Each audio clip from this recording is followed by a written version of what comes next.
If you've been praying and you feel like your prayers haven't been answered, or you've been wanting that closeness with the Lord, or maybe you've been struggling in some areas and you just need a breakthrough in your problem, then fasting is a part of that solution. So let me go back to the time where I first fasted, and this is what not to do. If you turn to Matthew chapter 6, verse 16 to 18, it reads, "And when you fast, do not look gloomy like the hypocrites, for they disfigure their faces, that their fasting may be seen by others. Truly, I say to you, they have received their reward."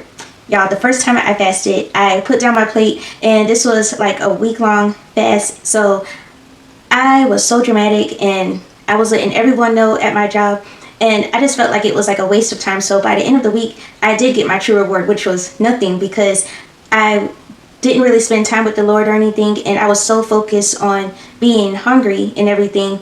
I just felt like I wasn't going to make it. And so once I got off the fast, I ended up going to, I think I went to Golden Corral or something, which that was, to me, that was kind of crazy, because I thought I was hungry, but really, because my stomach had got a little bit smaller, it was a lot of food to take in. So do not be like that.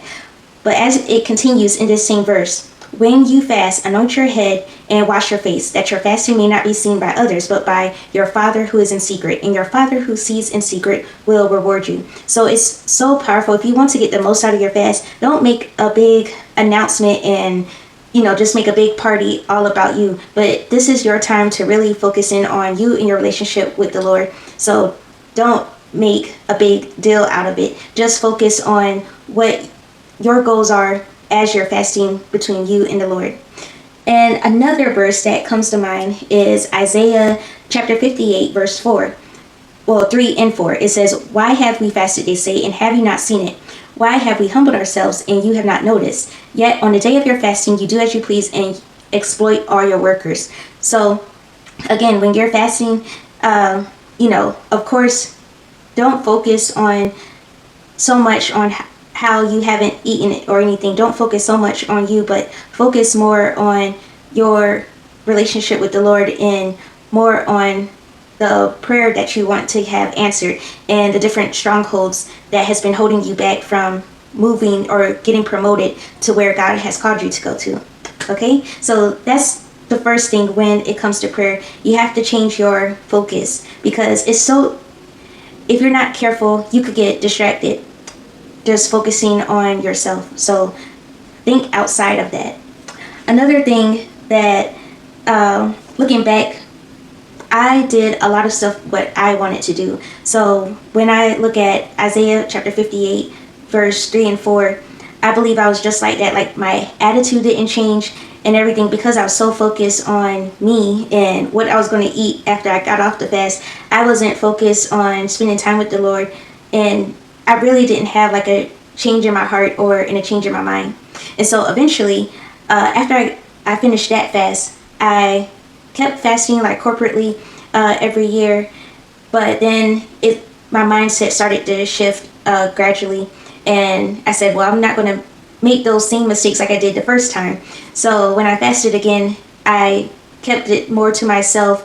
And I also focused more on what I needed at the time, and that really shifted my prayer, that shifted my time in fasting, and it really completely shifted my mindset as well. So that's how you also make the most out of your fast. You really have to shift your focus. Another thing, that was it with my takeaways from the first time I fasted. So now, as you focus on getting the most out of your fast, the first thing is that you have to focus on your intention. So what happens when you're intentional? The first thing is that yokes are going to be broken, and oppression is going to be broken as well. So if you look at Isaiah chapter 58, verse 6, and it says, "Is not this the kind of fasting I have chosen, to loose the chains of justice and untie the cords of the yoke, to set the oppressed free and break every yoke?" So there's so much power when you fast and when you put down your plate. And this also includes like strongholds, different emotional and spiritual strongholds that may be holding you back from being promoted in the natural. When you fast, those are broken. when you pray and fast, not just fast, because some people you could just put down your plate and still doing the same thing as you're doing when you're eating. There's no power in that. But when you fast and pray, then that's when you see the result of some chains being broken and yokes being destroyed. Another thing that happens is that your character is restored according to Isaiah 58 verse 13.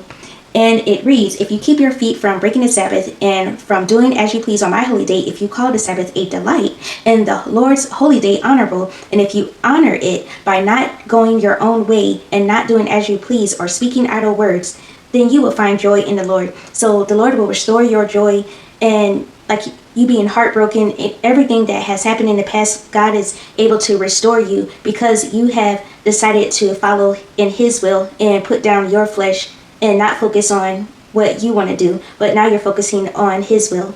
And when you do that, then that's when the miracles and the changes start to happen. So fast and pray and watch how the Lord is going to change everything for you. Let me know in the comments how this has blessed you and how has your fasting result happened. I will talk to you next time. Bye, beautiful.